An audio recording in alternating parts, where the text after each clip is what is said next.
بسم اللہ الرحمن الرحیم۔ ہمارے چینل میں خوش آمدید۔ میں نے کسی سے سنا تھا کہ پہلے وقتوں میں بڑے بزرگ لوگ رات کے وقت چھت پر جانے سے سختی سے منع کرتے تھے۔ یہ قانون لڑکیوں کے ساتھ ساتھ لڑکوں پر بھی لاگو تھا۔ بہت پابندی کے ساتھ اس بات کی یقین دہانی کروائی جاتی تھی گھر والوں سے کہ کوئی رات کے وقت اوپر تو نہیں چلا گیا۔ وہ یہ سب اس لیے کرتے تھے کیونکہ ان کا کہنا تھا کہ رات کے وقت تمام اندیکھی اور پراسرار مخلوقات کھلی فضا میں آزاد گھوم رہی ہوتی ہیں۔ ان میں خوفناک جنات بھی شامل ہوتے ہیں جو اگر کسی انسان کو نظر آ جائیں تو خوف کے مارے وہ ساری عمر ڈر اور دہشت سے گزار دے گا۔ ان جنات میں کچھ خوفناک ہوتے ہیں جو لوگوں کو نقصان پہنچایا کرتے ہیں اور خوفزدہ کر کے سکون حاصل کرتے ہیں، اور کچھ عاشق مزاج ہوتے ہیں جو اگر کسی مخالف جنس کے اسیر ہو جائیں تو اس کو ساری عمر اپنی قید میں رکھتے ہیں، اور اگر وہ کوئی مزاحمت کرنے کی کوشش کرے یا پھر کوئی ایسی حرکت جو اس جن کو اس سے دور کرے تو وہ اس انسان کو اس قدر تکلیف دیتے ہیں کہ وہ اپنی موت کی دعائیں خود کرنے لگتا ہے۔ انہی بزرگوں کا کہنا تھا کہ لڑکیوں کو رات کے وقت ہمیشہ اس بات کو یقینی بنانا چاہیے کہ وہ جب بھی تنہا ہوں یا پھر چھت پر کسی ضرورت کے تحت جائے تو کوئی بھی ایسا زیور یا متوجہ کرنے والی نمایاں چیز نہ پہنے اور ہمیشہ سر کو ڈھک کر جائے تاکہ سر کے بال چھپ جایا کریں۔ لیکن افسوس کہ یہ سب باتیں مجھے معلوم ہونے کے باوجود میری ایک لاپرواہی نے میری زندگی کو اتنا بھیانک موڑ دے دیا کہ جس نے میری زندگی کو بدل کر رکھ دیا تھا۔ میں نے اپنی زندگی میں اس سے زیادہ خوفناک وقت کبھی نہیں دیکھا تھا۔ میں ہمیشہ سے ہی چوڑیاں پہننے کی شوقین رہی تھی۔ جب کبھی بازار جاتی تو ضرور اپنے لیے چوڑیاں لے کر آ جاتی تھی۔ جب بھی کوئی چوڑیاں اپنی پسند کی کسی دکان میں دیکھتی تو ان کو خریدنے میں ذرا دیر نہ کرتی۔ میرے پاس ہر رنگ کی چوڑیاں موجود تھیں جو میں ہر جوڑے کے ساتھ پہنا کرتی۔ چوڑیوں کی اس قدر شوقین ہونے کے باوجود اپنے گھر کے بڑوں اور بزرگوں کی سخت ترین ہدایات پر میں رات کے وقت کبھی چوڑیاں نہیں پہنتی تھی۔ بڑوں کا کہا میرے لیے حرف آخر ہوا کرتا تھا۔ ہمارے گھر کے بالکل سامنے ہی میری سہیلی کا گھر تھا۔ وہ میری بچپن کی سہیلی تھی۔ ہمارا پورا بچپن ایک ساتھ گزرا تھا۔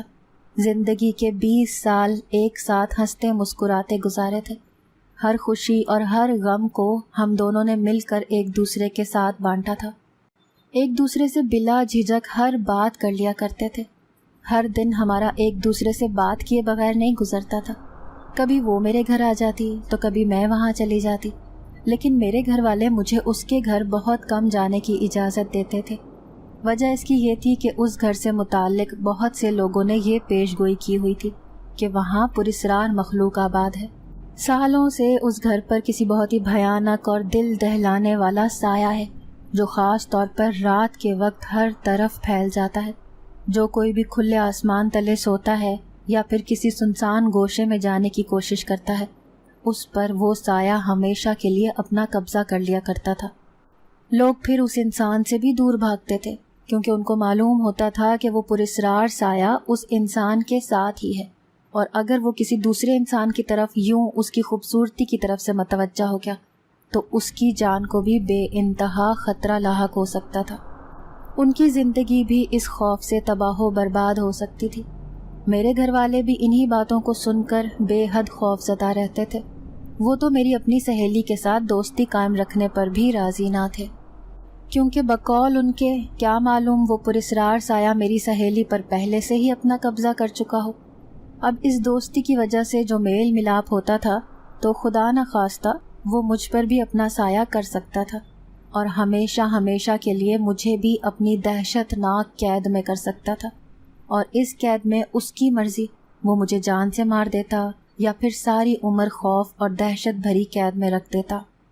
میں اپنے والدین کی باتوں کو سنتی تو ان سے کہتی کہ کیا معلوم یہ باتیں صرف لوگوں کو خوفزدہ کرنے کے لیے کی جاتی ہوں، اور ایسے کسی پراسرار سائے کا وجود ہو ہی نہ اس گھر میں۔ ایسا نہیں تھا کہ مجھے اندیکھی اور آتشی مخلوقات کے وجود کے ہونے پر یقین نہیں تھا، میں اس بات پر مکمل یقین رکھتی تھی، لیکن ابھی تک اس بات پر پختہ یقین نہیں ہوا تھا کہ میری سہیلی کا گھر جو میرے گھر کے بالکل ساتھ تھا اس میں کسی خوفناک سائے کا وجود ہے۔ میری امی نے مجھے اس بات پر یقین کروانے کے لیے کچھ سچے اور دل دہلا کر رکھ دینے والے عجیب و غریب واقعات سنائے تھے۔ جو میری سہیلی اور اس کے گھر والوں کے یہاں اس خوفناک گھر میں شفٹ ہونے سے پہلے رونما ہوئے تھے، اور ان واقعات نے ان لوگوں کی زندگی کو اتنا تباہ کر دیا تھا کہ وہ لوگ آج بھی اسی خوف سے کانپتے ہیں، اور انہوں نے دوبارہ اس پراسرار گھر میں نہ آنے کی قسم کھائی ہوئی تھی۔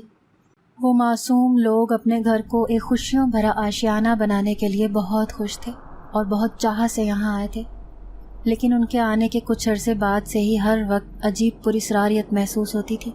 ایسے لگتا تھا جیسے کہ ان کے گھر پر کسی کا سایہ تھا، اور وہ سایہ اپنا آپ ظاہر کرنے کے لیے ان لوگوں کو روز پریشان کرنے لگا تھا۔ رات کے وقت جب سب سو جاتے تو وہ لوگوں کو کچھ نہ کچھ گرا کر خوف میں مبتلا کرتا۔ ان کو رات کے وقت ہی ایسا محسوس ہوتا کہ جیسے گھر کے اندر ہوائیں چل رہی ہوں، اور جب وہ باہر دیکھتے تو ایسا کچھ نہیں تھا۔ ان کا یہ خوف اس سائے کی وجہ سے دن بدن بڑھتا چلا جا رہا تھا۔ سب بے حد پریشان رہنے لگے کہ آخر ایسا کیا کریں کہ اس پراسرار سائے سے جان چھوٹ سکے، لیکن وہ انجان تھے کہ در حقیقت وہ سایہ خود ان لوگوں کے اس گھر میں موجودگی کی وجہ سے طیش میں تھا۔ جب اس سائے کو یقین ہو گیا کہ اب یہ لوگ اس گھر سے نہیں جا رہے، تو اس نے ان لوگوں کو بھیانک طریقوں سے نقصان پہنچانا شروع کر دیا تھا۔ ایک روز وہ لوگ چھت پر بیٹھے تھے کہ اچانک وہاں کالے بادل چھا گئے، ہر طرف اندھیرا ہی اندھیرا ہو گیا۔ سب خوفزدہ ہو گئے کیونکہ رات کے وقت بالکل دن کا سما تھا۔ سب نے نیچے جانا چاہا کہ اچانک ان کے گھر کے ایک بچے کو اس سائے نے ہوا میں بلند کر کے زمین پر پھینکا۔ اس کا پھینکنا اس قدر زوردار تھا کہ اس بچے کے سر سے خون نکلنے لگا اور وہ وہیں پر اپنی جان سے چلا گیا۔ سب گھر والوں کی چیخیں نکل گئیں اس بچے کی ایسی حالت دیکھ کر۔ اچانک انہوں نے اس اندیکھی مخلوق کی انتہائی پراسرار آواز سنی۔ وہ ان سے کہہ رہا تھا کہ چلے جاؤ، اس گھر سے چلے جاؤ۔ وہ سب اس روح لرزا دینے والے واقعے اور اس پراسرار آواز سے اتنا ڈر گئے کہ اگلے ہی دن اس بچے کی تدفین کے بعد وہ یہاں سے روانہ ہو گئے۔ آج تک وہ اس واقعے کی وجہ سے خوف میں ہے۔ اس کے بعد سے جب اس واقعے کی خبر لوگوں کو ہونے لگی تو سب اس سائے سے جان چھڑانا چاہتے تھے، لیکن یہ سب اتنا آسان کہاں تھا۔ لوگوں نے اس شہر کے سب سے زیادہ علم رکھنے والے اور ان کالے سایوں کو قابو کرنے والے پیر کی مدد لی، اور اس کام کے لیے اگلے روز ہی ان کو بلایا گیا۔ جب وہ پیر اپنا عمل شروع کرنے لگے تو اس سائے نے ان کو نقصان پہنچانے کے لیے ہوائیں شروع کر دیں اور ہر ممکن طریقے سے ان کا عمل روکنا چاہا، لیکن انہوں نے ایسا حفاظتی حصار اپنے گرد بنا لیا تھا جس کی وجہ سے وہ 4 گھنٹوں کے لیے اس سائے سے محفوظ ہو چکے تھے۔ انہوں نے سب سے پہلے اس پراسرار مخلوق کا پتہ لگوایا کہ آخر یہ تھا کون جس کی اس قدر طاقت تھی کہ کوئی بھی اس کے گھر میں نہیں ٹک سکتا تھا۔ اپنے عمل کے ذریعے ان پر جو انکشاف ہوا اس نے بھی ان کو ہلا کر رکھ دیا تھا۔ وہ کوئی معمولی سایہ نہیں تھا جس کو وہ بڑی آسانی سے یہاں سے نکال سکتے، بلکہ وہ تو جنات کے ایک خاص قسم کے گروہ کا سردار تھا، اور وہ تمام جنات اس کے غلام تھے۔ اس کے غلام اس قدر بھیانک تھے کہ اگر وہ کسی کو نظر آ جائیں تو ان کی خوفناک شکل کی وجہ سے لوگ اپنی قوت گویائی کھو دیتے تھے اور تھر تھر کانپتے تھے۔ ان کا سردار ان سے 1000 گنا زیادہ دہشتناک اور دل دہلانے والا تھا۔ اس کو اس گھر سے دور کرنا ناممکن تھا۔ یہ صرف ایک صورت میں ہی ممکن تھا کہ اگر وہ خود یہ جگہ چھوڑ کر چلا جائے، لیکن فی الحال ایسے کوئی آثار دکھائی نہیں دیتے تھے۔ انہوں نے پھر اپنے عمل سے اس جن کو ایک ہی جگہ تک محدود کر دیا تھا، اور وہ جگہ تھی اس گھر میں موجود ایک 100 سال پرانا آم کا درخت۔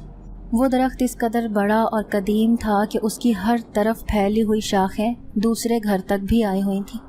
اس پر ہر سال تازہ اور رسیلے آم لگتے تھے، لیکن کوئی بھی ان آموں کو غلطی سے بھی نہیں توڑا کرتا تھا، نہ ہی آج تک اس درخت کے قریب کوئی گیا تھا۔ اس جنات کے سردار نے بے تحاشا طاقت لگائی تھی کہ اس کو اس درخت تک محدود نہ کیا جائے، اور اس عمل کو روکنے کے لیے وہ انتہائی شدید زلزلے بھی لایا، لیکن وہ پیر ثابت قدم رہے اور ڈٹے رہے۔ آخرکار ان کا عمل پورا ہوا اور وہ سردار آج بھی اس درخت تک ہی ہے۔ اس کے بعد سے اس نے اس گھر میں آنے والوں کو کسی کو پریشان نہیں کیا تھا، لیکن وہ سب بھی اس درخت سے دور رہتے تھے۔ وہ جنات کا سردار اگر اس درخت سے باہر اس گھر کی حدود میں آنے کی کوشش کرتا تھا تو اس کی طاقت کم ہو سکتی تھی، جو وہ کسی صورت نہیں چاہتا تھا، کیونکہ اس سے اس کی سرداری کو خطرہ تھا۔ وہ جنات کا سردار آج تک اس درخت تک ہی محدود ہے، کیونکہ وہ اپنا بدلہ لینا چاہتا ہے اور اس انتقام کی وجہ سے وہ وہاں سے نہیں گیا۔ کچھ لوگوں کو لگتا ہے کہ وہ جن اب وہاں سے جا چکا ہے اور اپنی جنات کی آبادی میں رہ رہا ہے، لیکن کوئی بھی اس بات کو لے کر کچھ نہیں کہہ سکتا، کیونکہ یہ ایک ایسا مسئلہ تھا جس کو کیسے سلجھایا جائے یہ کوئی نہیں جانتا تھا۔ کچھ لوگوں کا کہنا تھا کہ اس پراسرار درخت کو ہی کاٹ دیا جائے تو اس مسئلے کا جڑ سے خاتمہ ہو سکتا تھا، لیکن بہت سے عالموں نے سخت تاکید کی تھی کہ کوئی بھی ایسا کرنے کا خواب میں بھی نہیں سوچے، کیونکہ اس کے بعد ایسی قیامت آئے گی جس کو کوئی قابو نہیں کر سکے گا۔ اگر اس درخت کو کسی نے غلطی سے بھی کاٹنے کی کوشش کی تو پھر اس جن کے غضب سے کوئی نہیں بچ سکتا، وہ پھر کسی کو نہیں چھوڑنے والا تھا۔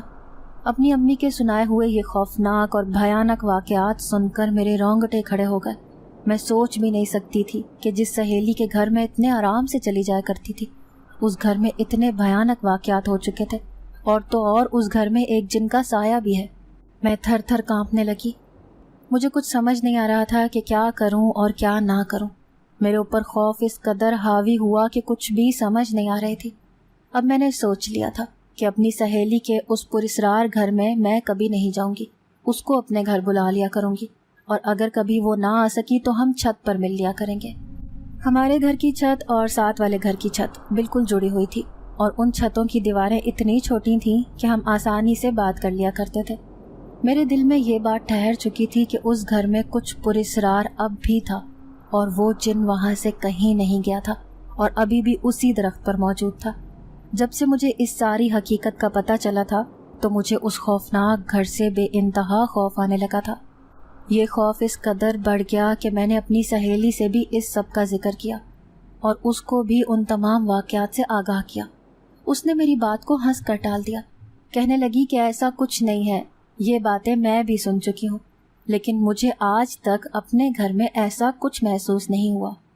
یہ سب کہتے ہوئے نہ جانے کیوں اس کی آنکھوں کا رنگ اچانک سے سرخ ہوتا چلا گیا۔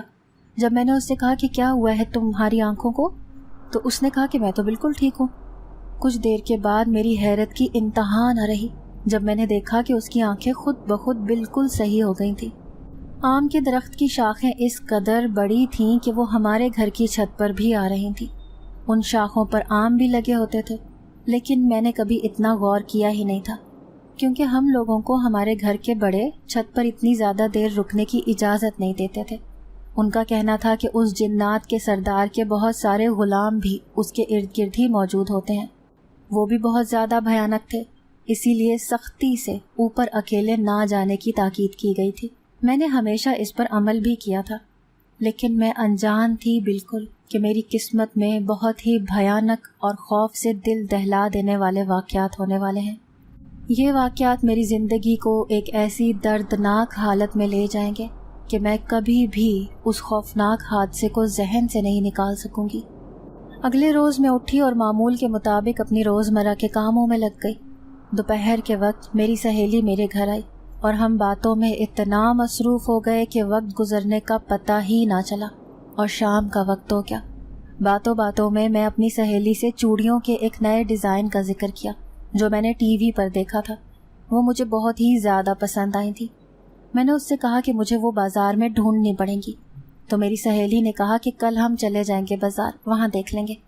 بات کرتے ہوئے اچانک سے اس کی آنکھوں کا رنگ دوبارہ سے سرخ ہو گیا۔ میں نے اس کو کہا بھی، لیکن وہ ٹال گئی کہ ایسا کچھ بھی نہیں ہے۔ مجھے اپنی سہیلی کچھ عجیب سی لگی، جیسے کہ وہ جو کہہ رہی ہو وہ اس کی طرف سے نہیں بلکہ کوئی اور بول رہا ہو۔ اس کا لہجہ بات کرنے کا انتہائی بدل چکا تھا۔ اس نے کہا تم میرے گھر آ جانا، ہم ایک ساتھ چلے جائیں گے۔ اس کے گھر جانے کی بات پر میں نے اعتراض کرنا چاہا کہ میں وہاں نہیں آ سکتی۔ میری سہیلی بہت پراسرار آواز میں کہنے لگی کہ ادھر ایسا کوئی سایہ اب نہیں ہے۔ مجھے یہ سب اپنا وہم لگا، اسی لیے میں نے بس اس کو کسی نہ کسی طرح راضی کر لیا بازار جانے کے لیے۔ ہم پورا بازار گھومے لیکن وہ چوڑیاں کہیں نہیں ملی۔ میں مایوس ہو کر گھر لوٹ رہی تھی کہ مجھے میری سہیلی نے کہا کہ کل میں خود دوسرے بازار سے تمہیں لا کر دے دوں گی۔ ہم گھر آ گئے اور اسی طرح رات ہو گئی۔ رات کو سوتے وقت اچانک میرے ذہن میں اپنی سہیلی کا پراسرار انداز یاد آیا۔ پتہ نہیں وہ کیوں آج کل مجھے بہت ہی عجیب لگ رہی تھی، جیسے کوئی تھا جو اس کے ساتھ ہوتا تھا ہر وقت۔ مجھے خوف آیا کہ کہیں اس کے اوپر بھی کوئی پراسرار سایہ تو نہیں آ گیا، اور اسی سائے کی وجہ سے اس کی آنکھیں لال ہو جاتی ہوں اور لہجہ بات کرنے کا بھی اچانک سے بدل جاتا ہو، اور جب میں پوچھتی تھی تو وہ پہلے کی طرح نارمل ہو جاتی۔ اگلا روز بھی اسی طرح گزر گیا اور کوئی سراغ نہ مل سکا کہ آخر میری سہیلی کو کیا ہوا تھا۔ یہ بات ابھی تک صرف میں نے ہی غور کی تھی اور کسی کو نہیں بتایا تھا۔ میں نے سوچا تھا کہ شاید یہ سب میرا وہم ہو اور میں ویسے ہی اپنے اور اپنی سہیلی کے گھر والوں کو بھی پریشان کر دوں گی۔ اس سے بلا وجہ پھر سے لوگ خوف میں مبتلا ہو سکتے تھے، لیکن میرا نہ بتانا میری کتنی بڑی بھول ہونے والی تھی، میں اس بات سے بے خبر تھی۔ کاش کہ میں پہلے ہی اپنے اور اس کے گھر والوں کو اس عجیب و غریب اور پراسرار رویے کا بتا دیتی تو میری زندگی میں مجھے اتنے بھیانک واقعات نہ سہنے پڑتے۔ میری سہیلی کو آم ہمیشہ سے بہت زیادہ پسند تھے، وہ آموں کی شیدائی تھی۔ ہر بار گرمیوں کے موسم میں اس کے لیے آم خاص طور پر دوسرے شہر سے منگوائے جاتے تھے۔ اس نے اپنے گھر میں موجود رسیلے آموں کو توڑنے کی خواہش ظاہر کی تو سب گھر والے خوفزدہ ہو گئے۔ انہوں نے اس کو وہ ساری خوفناک کہانی سنائی جو کہ ایک بھیانک حقیقت تھی۔ اس کی ہی بے تحاشا خواہش پر آم دوسرے شہر سے منگوائے جاتے تھے، کیونکہ اس کو اس درخت جیسے آم ہی کھانے تھے۔ وہ خصلت کے لحاظ سے کافی ضدی طبیعت کی مالک تھی۔ ایک چیز اگر اس کو چاہیے ہوتی تو بس پھر وہ اس کو حاصل کر کے ہی دم لیتی تھی۔ اس سال گرمی کے موسم میں آم کسی وجہ سے دوسرے شہر سے نہ آ سکے تو یہاں سے خود ہی جا کر لانے پڑے۔ میری سہیلی نے بہت ضد کی کہ اس کو نہیں کھانے یہ آم۔ اپنی ضد کی وجہ سے وہ اتنی مجبور ہو گئی تھی کہ ایک رات چھپ کر اس نے باہر درخت کی طرف دوڑ لگا دی۔ سب لوگ اس وقت سو رہے تھے۔ اس کو علم نہیں تھا کہ وہ کتنی بڑی غلطی کرنے جا رہی تھی۔ اگر اس کو اس بات کا اندازہ ہوتا تو خوف سے کانپ اٹھتی۔ اس نے ادھر ادھر دیکھا، سب اپنے کمروں میں تھے۔ اس نے ایک بڑا ڈنڈا ہاتھ میں لیا اور اس کو زور زور سے درخت پر لگے آموں پر مارا، اور اس میں سے مزیدار اور رسیلے آم گرنے لگے۔ وہ انجان تھی کہ کتنی بڑی قیامت اپنے سر پر لے چکی تھی۔ جس شاخ پر اس نے ڈنڈا مارا تھا اس شاخ پر اس جنات کے سردار کا ایک غلام تھا جو اپنے سردار سے ملاقات کے لیے آتا رہتا تھا۔ ان غلاموں کے لیے اس پیر نے کچھ حدود مقرر کر رکھی تھی کہ جب تک کوئی انسان ان کو بلا وجہ تنگ نہیں کرے گا اور نہ ہی اس درخت کے آس پاس آئے گا یا اس کا پھل توڑے گا تو وہ اس انسان کو کوئی نقصان نہیں پہنچا سکتے تھے۔ اپنی بے وقوفی میں اس نے ایک انتہائی درجے کے ظالم جن کو اپنی جانب متوجہ کر لیا تھا، اور اب اس کا سایہ میری سہیلی پر پڑ چکا تھا۔ اسی وجہ سے وہ اس قدر عجیب ہو چکی تھی اور اس کی آنکھیں بھی لال ہو جاتی تھیں، اور لہجہ اتنا خوفناک کہ سامنے والا فوراً ڈر جاتا تھا اور سمجھ جاتا تھا کہ ضرور اس پر کسی پراسرار مخلوق کا سایہ آ گیا ہے۔ میں ابھی تک اس حقیقت سے انجان تھی کہ میری سہیلی ایک خطرناک جن کے سائے میں آ چکی تھی۔ ایک دن اس نے شام کے وقت مجھے فون کر کے چھت پر آنے کا کہا۔ مجھے چونکہ گھر والوں کی طرف سے بالکل بھی شام کے بعد چھت پر جانے کی اجازت نہیں تھی، اسی وجہ سے میں نے انکار کرنا چاہا۔ اس نے مجھے کہا کہ ایسا کچھ نہیں ہے، ابھی تو رات ہونے میں کافی ٹائم ہے۔ اس نے مجھے کچھ بہت ضروری دکھانا تھا۔ میں حیران ہو گئی کہ ایسا بھی کیا تھا جو وہ اتنی ضد کر رہی تھی۔ میں آخر کار اوپر چھت پر جانے کے لیے راضی ہو گئی، لیکن مجھے کسی کی نظروں میں آئے بغیر جانا تھا۔ میں نے سوچ لیا تھا کہ جلد از جلد واپس آ جاؤں گی، لیکن یہ میری سب سے بڑی بھول تھی۔ مجھے نہیں جانا چاہیے تھا۔ یہ سب اس جنات کے سردار کی سازش بھی ہو سکتی تھی، لیکن میں تو بالکل انجان تھی اپنے اس بھیانک انجام سے۔ جب میں نے دیکھا کہ ہر کوئی اپنے کاموں میں لگا ہوا تھا تو میں دبے قدموں اوپر کی جانب گئی۔ میرے وہ قدم اوپر کی جانب نہیں تھے، بلکہ در حقیقت اس خوفناک راستے کی جانب تھے جس سے شاید میری زندگی عجیب طوفان کا شکار ہو جانے والی تھی۔ جب میں اوپر گئی تو ہر طرف خاموشی ہی خاموشی تھی۔ رات ہونے میں ابھی وقت تھا، اندھیرا چھانے والا تھا، اور یہی اندھیرا شاید میری زندگی اور میرے اندر بھی چھانے والا تھا جس سے میں بے خبر تھی۔ اس پراسرار سناٹے سے ایک پل کو مجھے بہت ہی خوف آیا۔ میں نے سوچا کہ مجھے واپس چلے جانا چاہیے۔ کاش میں اس وقت ہی واپس چلی جاتی تو اتنے بھیانک مناظر دیکھنے سے بچ جاتی، لیکن شاید یہ سب کچھ ہو کر ہی رہنا تھا۔ قدرت نے بہت پہلے سے یہ سب کچھ سوچ کر رکھا تھا. میری زندگی میں یہ سب دل دہلانے والے واقعات ہو کر رہنے تھے جن سے میں انجان تھی. آہستہ آہستہ میں اس چھت کی دیوار کی طرف جانے لگی جہاں سے میری سہیلی کے گھر کی دیوار جڑی ہوئی تھی. وہ دیوار کافی چھوٹی تھی جس سے مجھے ان کا گھر بھی نظر آ رہا تھا. جوں جوں میں اس دیوار کے قریب جاتی جا رہی تھی تو مجھ پر ایک عجیب طرح کی کپ کپی طاری ہو رہی تھی. میں ڈرنے لگی کیونکہ رات آہستہ آہستہ ہر طرف چھاتی جا رہی تھی. آم کے اس پراسرار درخت کی وسیع شاخیں ہمارے گھر کی دیوار تک پھیلی ہوئی تھیں. ان پر لگے رسیلے آم میں نے آج غور سے دیکھے تھے. اس درخت کو دیکھ کر میرا خوف بڑھنے لگا. میری سہیلی دیوار کے اس پار کھڑی میرا انتظار کر رہی تھی. اس کے ہاتھ میں ایک ڈبہ تھا. وہ ڈبہ کالے رنگ کا تھا. مجھے وہ ڈبہ کافی عجیب لگا تھا. میری سہیلی نے مجھے جب وہ ڈبہ ہاتھ میں دیا تو میرے ہاتھ کانپنے لگے. مجھے کچھ تو عجیب لگا تھا. اس نے مجھ سے کہا کہ اس کو کھول کر دیکھو. میں نے کہا کہ میں نیچے جا کر دیکھ لوں گی, ابھی ویسے بھی رات ہو گئی ہے. لیکن وہ اصرار کرتی رہی کہ مجھے ہر حال میں وہ ڈبہ کھول کر دیکھنا ہوگا. بالآخر مجھے ماننا پڑا. جیسے ہی میں نے وہ ڈبہ کھولا تو میری حیرت کی انتہا نہ رہی یہ دیکھ کر کہ اس ڈبے میں وہی لال رنگ کی چوڑیاں تھیں جو میں کتنے دنوں سے لینا چاہ رہی تھی. وہ دیکھنے میں اس قدر خوبصورت تھیں کہ میں حیران رہ گئی. ان کا لال رنگ دل کو بھا جانے والا تھا. ان کی خوبصورتی کو دیکھ کر میں یہ فراموش کر بیٹھی کہ مجھے جلد از جلد نیچے جانا تھا. رات ہو چکی تھی اور اندھیرا چھا چکا تھا. یہی اندھیرا میرے اندر بھی چھانے والا تھا لیکن میں انجان تھی. میں ان چوڑیوں کی خوبصورتی میں کھو چکی تھی. اچانک میری سہیلی کی آواز سن کر میں ہوش میں آئی. وہ مجھ سے کہہ رہی تھی کہ ان چوڑیوں کو اب مجھے پہن کر دکھاؤ. میں نے انکار کرنا چاہا لیکن وہ تھی ہی اس قدر حسین اور نازک کہ ان کو فوراً اپنی کلائیوں میں پہننے کے لیے میں بے تاب تھی. میں نے حامی بھر لی. آہستہ سے اس ڈبے میں سے وہ چوڑیاں احتیاط سے نکال کر اپنی کلائیوں میں پہننے لگی. وہ اتنی زیادہ تھیں کہ میری دونوں کلائیاں بھر گئیں. میری سرخ و سفید کلائیوں میں وہ چوڑیاں اس قدر حسین لگ رہی تھیں کہ میں بھی کچھ لمحے بالکل مبہوت رہ گئی اور ان کو کتنی ہی دیر دیکھتی رہی. ان کو دیکھتے ہوئے مجھے وقت کا اندازہ ہی نہ ہوا کہ کتنی دیر ہو چکی تھی. میری سہیلی کی آنکھوں میں وہی لالی چھا گئی تھی اور وہ شیطانی مسکراہٹ کے ساتھ مجھے دیکھتے ہوئے نیچے چلی گئی. اس لمحے اس کے اوپر وہی سایہ تھا جو ہر وقت اس کے ساتھ ہوتا تھا. اس جن کا کام ہو چکا تھا. میں ان چوڑیوں میں ایسی کھوئی کہ کچھ علم نہ ہوا کہ کب میری سہیلی واپس نیچے چلی گئی. ہوش تو مجھے تب آیا جب اچانک سے آسمان پر کالے سیاہ بادل چھانے لگے اور زوردار قسم کی بجلی چمکی تھی. بادلوں کے گرجنے کی آواز اس قدر بھیانک تھی کہ ایسا معلوم ہوتا تھا جیسے کان کے پردے پھاڑ دے گی. وہ آسمان جو کچھ دیر پہلے تک صاف ستھرا تھا اچانک سے ہی ہر طرف کالے بادل چھا گئے. تیز ہوائیں چلنے لگی جس کی وجہ سے میرے سر پر لیا ہوا دوپٹہ سرک گیا اور میرے کالے لمبے اور کھلے بال واضح نظر آنے لگے. میں اس طوفان سے بہت گھبراہٹ کا شکار ہو چکی تھی. نیچے کی طرف جانا چاہا لیکن وہاں سیڑھیوں کا دروازہ بند تھا.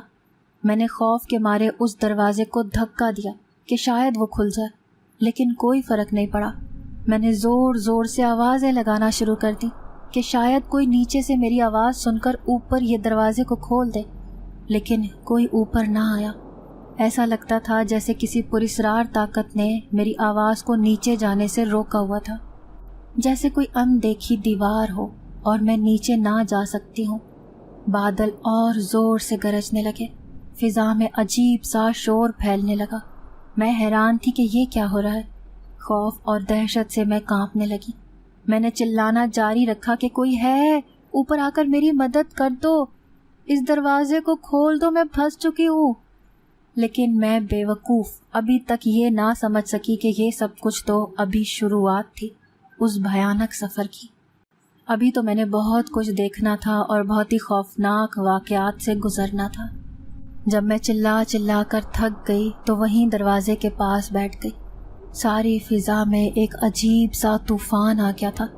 وہ آم کا پراسرار درخت اس آندھی میں ذرہ برابر بھی نہیں ہلا. اس کے پتے بالکل ساکت تھے. یہ منظر دیکھ کر میں بہت خوف میں آ گئی، کیونکہ مجھے علم تھا کہ اس درخت پر اس جنات کے سردار کا بسیرا تھا۔ میں سمجھ گئی تھی کہ اسی وجہ سے وہ بالکل نہیں ہلا۔ اچانک ہی وہ درخت روشن ہو گیا۔ وہ روشنی اس قدر تیز تھی کہ ہر طرف روشنی ہی روشنی تھی۔ میں خوف سے کانپنے لگی۔ میں سمجھ گئی کہ ضرور یہ طوفان بھی اسی سردار کی وجہ سے آیا ہوا تھا۔ ابھی میں یہ سب سوچ ہی رہی تھی کہ اچانک مجھے ایسے محسوس ہوا جیسے میرے پاؤں کسی اندیکھی طاقت نے اپنی گرفت میں لیے ہوں۔ وہ پکڑ اتنی شدید تھی کہ تکلیف سے میں کرہ اٹھی۔ خوف مجھ پر اس قدر حاوی ہو چکا تھا کہ زبان سے کچھ بھی نہیں نکل رہا تھا۔ حلق میں چیخ چیخ کر خراشیں پڑ چکی تھیں۔ ابھی میرے پاؤں اس گرفت میں ہی تھے کہ مجھے ایسے محسوس ہوا جیسے مجھے کوئی گھسیٹ رہا ہو اور میں آگے جاتی جا رہی۔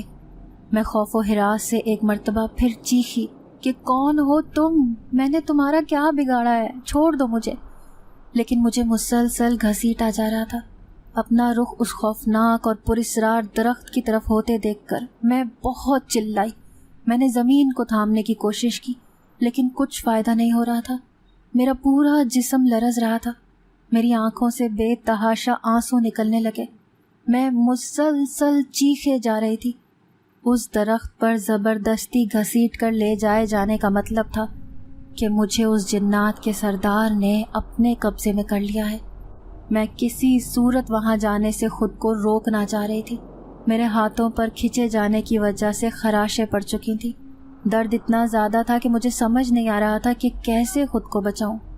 ایک مرتبہ وہاں پہنچ جانے کا مطلب تھا کہ اس جنات کے سردار کی قید میں ہمیشہ ہمیشہ کے لیے آ جانا۔ ایسی بھیانک زندگی سے تو موت بہتر تھی میرے لیے۔ میں نے اپنی امی سے یہ بھی سن رکھا تھا کہ وہ جنات کا سردار ایک خوفناک، سفاک اور ظالم سردار ہونے کے ساتھ ساتھ ایک عاشق مزاج انسان بھی تھا۔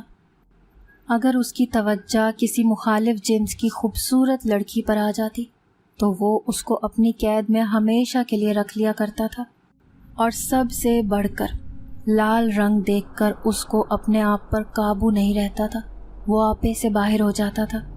مجھے اچانک یاد آیا کہ میں نے بھی تو اپنے ہاتھوں میں لال رنگ کی چوڑیاں پہن رکھی تھی، کہیں یہ رنگ دیکھ کر ہی تو وہ جن مجھے اپنے ساتھ نہیں لے جانا چاہ رہا۔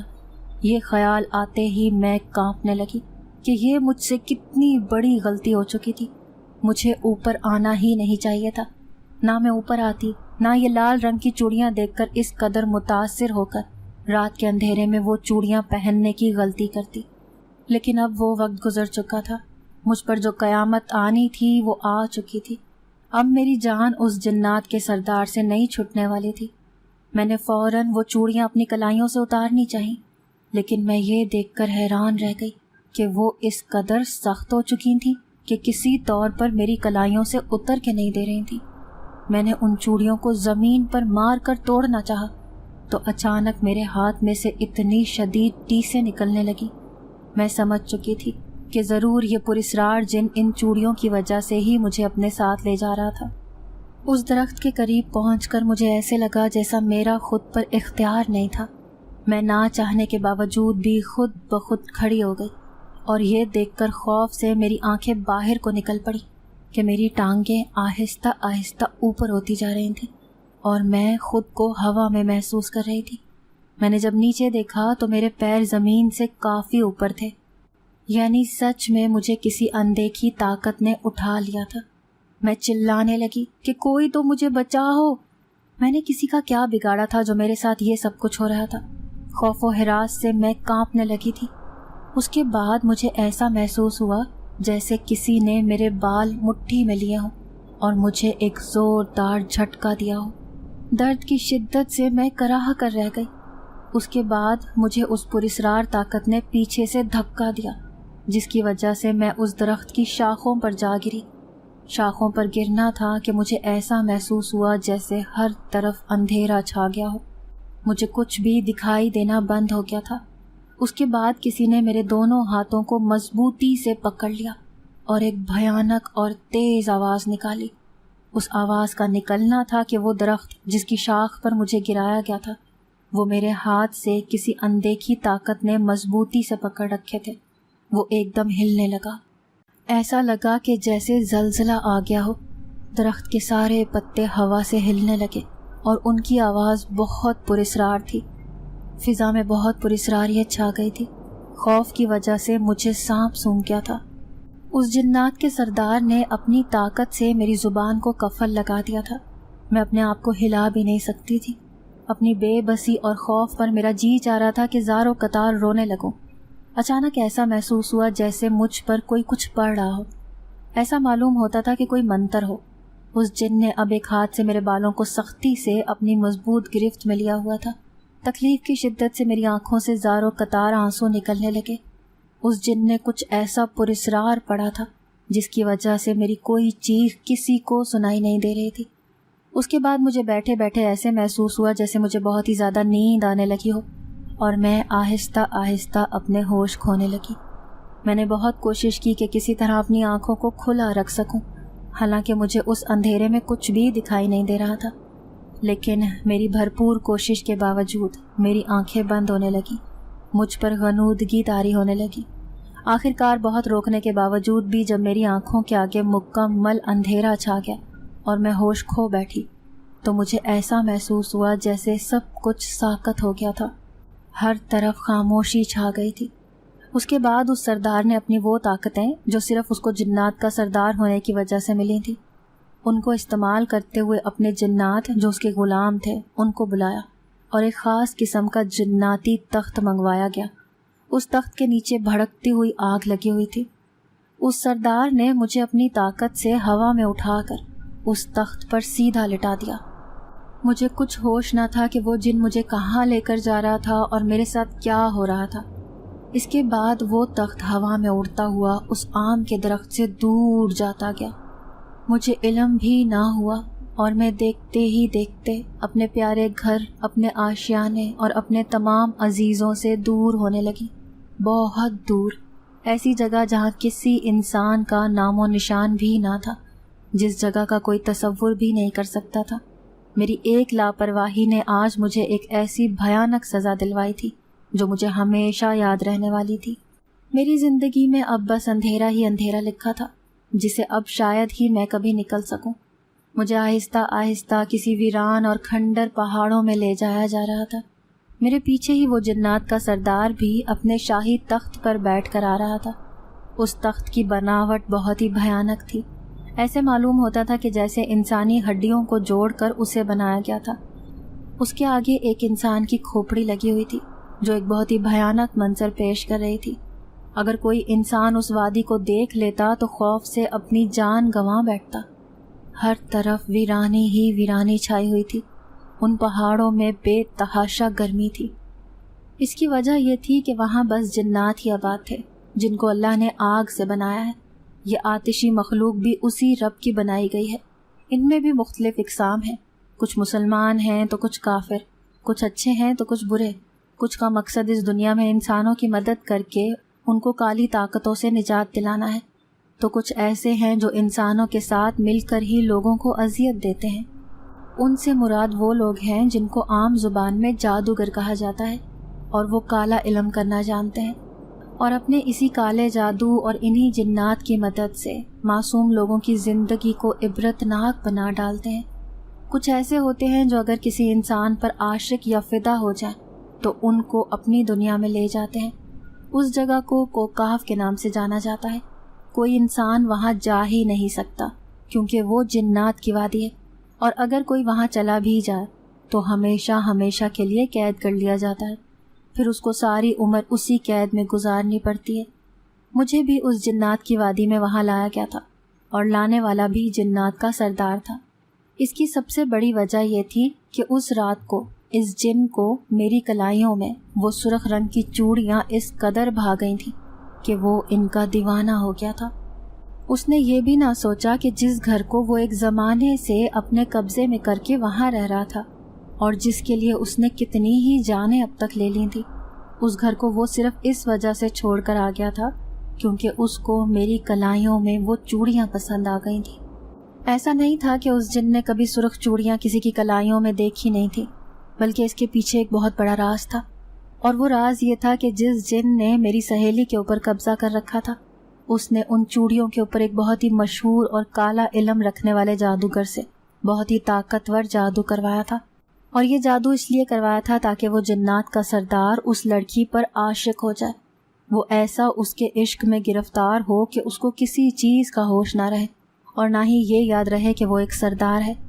اس غلام جن کے اندر اس سردار جن کو لے کر حسد پیدا ہو چکا تھا، وہ اس کو کسی بھی صورت میں سرداری سے ہٹانا چاہتا تھا اور اس کی ساری طاقت کو ختم کرنا چاہتا تھا۔ اس طریقے سے وہ تمام جنات کا سردار بن جاتا۔ حسد ایک ایسا برا احساس ہے جو انسان کو کہیں کا نہیں چھوڑتا۔ اس میں انسان کو احساس ہی نہیں ہوتا کہ وہ دوسرے انسان کو اپنے حسد میں کس قدر نقصان پہنچا رہا ہے۔ حسد انسان کو بالکل ویسے ہی کھوکھلا کر دیتا ہے جیسے دیمک لکڑی کو کرتا ہے۔ اور یہاں تو بات ایک جن کے حسد کی ہو رہی تھی۔ اس غلام جن نے جادو صرف ان چوڑیوں پر کیا تھا، نہ کہ جنات کے سردار یا پھر اس لڑکی پر۔ اب جس کسی نے بھی وہ چوڑیاں پہن لی اور رات کے اندھیرے میں اس درخت کے پاس پہنچ کر اس جنات کے سردار کی نظروں میں آ گیا، تو اس کا مطلب تھا کہ وہ اس پر عاشق ہو جائے گا۔ یہ سب صرف اسی لیے ممکن ہو سکا تھا کیونکہ وہ سردار ایک مرتبہ پہلے بھی ایک لڑکی پر عاشق ہو چکا تھا۔ اس کو جب وہ اپنی وادی میں لا کر اس کو ہمیشہ کے لیے اپنی قید میں رکھ لیا تھا، لیکن اس لڑکی کی بے جا مزاحمت کی وجہ سے اسے اس لڑکی کو مارنا پڑا۔ اس سردار کے تخت پر جو انسانی کھوپڑی لگی ہوئی تھی وہ کسی اور کی نہیں بلکہ وہ اسی لڑکی کی تھی جس کو اس لڑکی کی لاش کے گلنے کے بعد لگایا گیا تھا۔ جنات کے سردار کے لیے ایک اصول تھا جو ہمیشہ سے اٹل تھا اور کسی قیمت پر بھی نہیں بدلا جا سکتا تھا۔ وہ اصول یہ تھا کہ جنات کا سردار کبھی کسی انسان سے شادی نہیں کر سکتا، چاہے وہ اس پر کتنا ہی فدا کیوں نہ ہو۔ اس کی اجازت ان کو قدرت کی طرف سے ہی نہیں ملی تھی۔ اگر کبھی وہ پھر بھی زبردستی کسی انسان سے شادی کرے گا تو اس کو بھیانک سزا دی جائے گی، اور وہ سزا یہ تھی کہ اس کو ہمیشہ ہمیشہ کے لیے جنات کے سردار کے عہدے سے ہٹا دیا جاتا۔ صرف اتنا ہی نہیں، اس شادی کرنے کی سزا کے طور پر اس جن سے اس کی وہ تمام طاقتیں اور پراسرار قوتیں جو صرف ایک سردار کو ملتی ہیں وہ اس سے چھین لی جاتی۔ یہ سزا یہاں تک ختم نہیں ہوتی تھی بلکہ اس جن کو ہمیشہ کے لیے کوہکاف چھوڑنا ہوتا تھا اور وہ پھر کبھی دوبارہ یہاں نہیں آ سکتا تھا۔ تب وہ جب چاہے اور جہاں چاہے اس لڑکی کے ساتھ رہے۔ اس غلام جن کا مقصد بھی یہی تھا۔ وہ کسی بھی طرح چاہتا تھا کہ سردار جن عشق میں اس قدر اندھا ہو جائے کہ اسے یہ احساس ہی نہ ہو کہ اس کا انجام کتنا بھیانک ہو سکتا تھا۔ وہ اپنی سرداری کے ساتھ ساتھ اپنی ساری طاقتوں اور پراسرار قوتیں کھو چکا تھا، لیکن وہ غلام جن اس قدر حسد کی آگ میں جل رہا تھا کہ اس کو اپنے سردار سے ذرا سی بھی ہمدردی نہیں تھی، جبکہ وہ سردار اپنے سب غلاموں اور خاص طور پر اس غلام کو کتنا پسند کرتا تھا، لیکن اس کو تو بس سرداری چاہیے تھی، جس کے پیچھے اس کو اتنا بھی خیال نہیں تھا کہ وہ ایک معصوم لڑکی کو مہرہ بنا کر اس مکروہ عمل کے لیے استعمال کر رہا تھا۔ میں ایک انسان تھی اور مجھے اس نے اپنے بدلے اور حسد کی آگ میں ایک کھلونے کی طرح استعمال کیا۔ اگر وہ جن مجھ سے واقعی میں اس جادو کے اثر کے تحت شادی کر لیتا تو اس کی سرداری اور طاقتیں جاتی، لیکن میری ساری زندگی ایک بھیانک خواب کی طرح گزرتی۔ میں کبھی بھی اپنے گھر والوں سے نہ مل سکتی، نہ کبھی ان کو دیکھ سکتی۔ ہر لمحہ میرا خوف کی وجہ سے سسک سسک کر گزرتا۔ اس وادی میں لانے کے بعد مجھے ایک اونچی چٹان پر لٹا دیا گیا۔ میں آہستہ آہستہ ہوش میں آنے لگی۔ ابھی میں نے آنکھوں کو کھولا نہیں تھا کہ میرے ذہن میں وہ سب خوفناک خیالات آنے لگے۔ وہ سارے بھیانک منظر میرے دماغ میں گردش کر رہے تھے کہ کیسے میں اوپر اپنی سہیلی سے ملنے آ رہی تھی، پھر وہ لال رنگ کی چوڑیوں کو دیکھ کر اتنا کھو جانا کہ بغیر وقت کی پرواہ کیے میں نے وہ رات کے اندھیرے میں چھت پر پہن لی تھی۔ شاید وہ چوڑیاں اتنی پیاری ہرگز نہیں تھیں، لیکن ان پر وہ جادو اس قدر زور آور تھا کہ وہ مجھے بے انتہا حسین لگ رہی تھی۔ میں نے آخرکار ان کو اپنی کلائیوں میں پہن لیا تھا۔ پھر اس کے بعد اس جن کا مجھے گھسیٹتے ہوئے درخت کی طرف لے کر جانا اور اس کے بعد میرا بے ہوش ہو جانا، یہ سب کچھ یاد کرتے ہوئے میں دل سے دعا کرنے لگی کہ کاش یہ سب کچھ ایک بھیانک خواب کے علاوہ اور کچھ نہ ہو، اور آنکھیں کھولتے ہی میں واپس اپنے گھر، اپنے والدین کی پناہوں میں ہوں۔ لیکن یہ کاش ہی رہا۔ مجھے یقین ہو گیا تھا کہ میں اب کبھی اپنی دنیا میں نہیں جا سکوں گی۔ اب میرا ٹھکانہ یہ جنوں کی کھنڈر وادی کوہکاف ہی ہے۔ میری آنکھوں سے زاروں قطار آنسو نکلنے لگے، لیکن اب اس سب کا کوئی فائدہ نہیں تھا۔ آہستہ آہستہ جب سے میں نے اپنی آنکھوں کو کھول کر ارد گرد دیکھا تو مجھے ایسا لگا کہ جیسے میں کسی سخت پتھریلی چٹان کے اوپر لیٹی ہوئی ہوں۔ میں اٹھ کر بیٹھ گئی۔ ادھر ادھر دیکھنے پر معلوم ہوا کہ وہاں میرے علاوہ اور کوئی بھی نہیں تھا۔ میں خوف کے مارے کانپنے لگی کہ اب میں کہاں جاؤں، کس کو بتاؤں کہ میں اس ویران کھنڈر میں ایک جن کے سردار کی قید میں ہوں۔ میرا خوف بڑھتا ہی جا رہا تھا۔ میں خوف کے مارے کانپنے لگی کہ اب میں کہاں جاؤں، کس کو بتاؤں گی کہ میں اس ویران کھنڈر میں ایک جن کے سردار کی قید میں ہوں۔ میرا خوف بڑھتا جا رہا تھا۔ اچانک سے ایسے لگا کہ جیسے کوئی میرے پیچھے موجود ہے۔ میں نے ڈرتے ڈرتے پیچھے دیکھا تو ایک انتہائی اونچا، لمبا، جسامت رکھنے والا، بہت ہی بڑی سی پوشاک پہنے ہوئے کوئی کھڑا تھا۔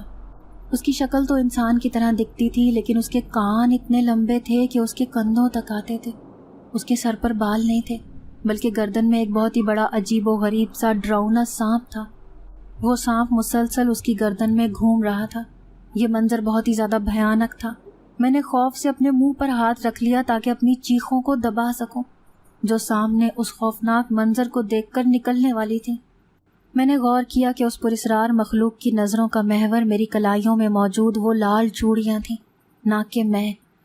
مجھے خوف آنے لگا کہ ایسا بھی کیا خاص تھا ان سرخ چوڑیوں میں جو یہ سایہ میرے پیچھے پڑ چکا تھا۔ لیکن مجھے کیا معلوم تھا کہ وہ تو ان چوڑیوں پر ہوئے جانے والے کالے جادو کی وجہ سے اپنے ہوش میں نہیں تھا۔ اس کو ہر صورت اب مجھ سے شادی کرنی تھی، جس کا انجام ہم دونوں کے لیے ہی دل دہلانے والا ہوتا۔ اس جادو کو ختم کرنے کے لیے کسی بھی طرح ان چوڑیوں کو توڑنا تھا، اور وہ اسی صورت میں ممکن تھا جب اس جنات کے سردار کی نظر ان سے ہٹ جاتی۔ مجھے ان چوڑیوں سے نفرت ہونے لگی جن کی وجہ سے آج میں اس خوفناک جگہ پر قید ہو کر رہ گئی تھی۔ مجھے اب کسی بھی طرح سے ان چوڑیوں کو توڑنا تھا تاکہ اس جادو کا زور ختم ہو سکے۔ پھر وہ سردار خود بخود مجھے واپس چھوڑ آتا، کیونکہ اس کو بخوبی علم تھا کہ بحیثیت جنات کے سردار کے وہ کبھی بھی کسی انسان سے شادی نہیں کر سکتا، ورنہ اس کا انجام اس کے لیے عبرتناک ہو سکتا تھا۔ ان چوڑیوں کے ٹوٹنے کے بعد اس کو ساری حقیقت خود بخود سمجھ آ جانی تھی، کیونکہ اس کے پاس بے تحاشا پراسرار طاقت تھی۔ اس کو اس غلام جن کا بھی پتہ چل جانا تھا، اور اس کی حسد میں کی جانے والی اس مکروہ عمل کا بھی۔ اس سردار نے انسانی آواز میں مجھے مخاطب کیا کہ خوش آمدید جنات کی وادی میں۔ مجھے اس کی خوفناک آواز سے بہت ڈر لگا۔ میں کانپنے لگی۔ میرے خوف کو دیکھنے کے باوجود اچانک اس نے ایک مرتبہ پھر سے میرے پیر پکڑے اور مجھے گھسیٹنے لگا۔ اس مرتبہ میں زور سے چلانے لگی، لیکن اس ویران جگہ پر میری آواز کسی کو سنائی نہیں دیتی تھی۔ ویسے بھی یہ جنوں کا علاقہ تھا، یہاں کس نے میری مدد کرنی تھی سوائے اللہ کے جو ہر جگہ موجود ہے۔ میں نے اللہ کا نام لے کر اس موقع کا فائدہ اٹھاتے ہوئے زوردار طریقے سے اپنی کلائیوں کو ان پتھروں پر مارا۔ میں نے اپنی کلائیوں کے زخمی ہونے کی پرواہ نہیں کی، بس زور زور سے انہیں چٹانوں پر مارتی گئی۔ چھناکے سے وہ ساری چوڑیاں ٹوٹ گئیں، اور اس جن کے اوپر طاری ہوا وہ سارا جادو زائل ہو گیا۔ اس کو اپنی قوتوں سے وہ سب کچھ معلوم ہو گیا تھا جو اس سب کے دوران ہوا تھا۔ اب یقیناً اس غلام جن کی عبرتناک سزا طے تھی۔ مجھے اس نے بے قصور ہوتے ہوئے واپس اسی جناتی تخت کے ذریعے اپنی دنیا میں بھیج دیا، اور یوں سب کچھ پہلے جیسا ہو گیا۔ ہر طرف سے کالے سیاہے ہٹا دیے گئے، اور اب آرام و سکون والی زندگی گزارنے لگے۔ ناظرین، اگر آپ کو آج کی یہ کہانی اچھی لگی ہو تو ویڈیو کو لائک ضرور کریں۔ اگر آپ کو ایسی دہشت ناک، دل کو جکڑ دینے والی کہانیاں پسند ہیں تو ایسی ایک کہانی روزانہ سننے کے لیے ہمارے چینل کو سبسکرائب کریں۔ اجازت چاہتے ہیں، اللہ حافظ۔